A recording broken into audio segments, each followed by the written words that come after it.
Yes. In modern days, women are facing some kind of pain in your pelvis and in the lower abdominal region during ovulation. This in yoga terms or in Ayurvedic terms is called Vayu dosha. Okay, gastric lock. To release it, there are certain postures which is quite helpful. One such posture is Viparita Dandasana. We'll give it a try. So there are several versions of it. One version is to get from Maharasana to get into Chakrasana. From there, getting the leg straight. This is one version of Viparita Dandasana. If you want it more intense, you can rest the elbows down.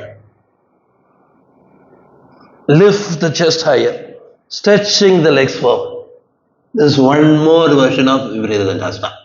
If this is so intense for you, you can try something simple. Starting from Sedu Bandhasana, lifting up, then making the knee straight. Okay, if this is also difficult for you, try it with the chair. All you have to do is hop into a chair,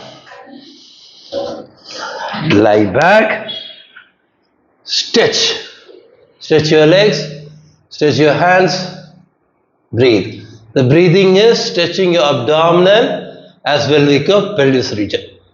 Thereby it stretches and releases the Vayu dosha. One more version is lying down in Balasana, where we compress and stretch and release the Vayu dosha.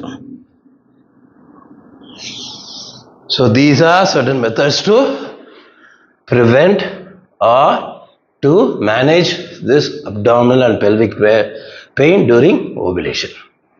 Give it a try.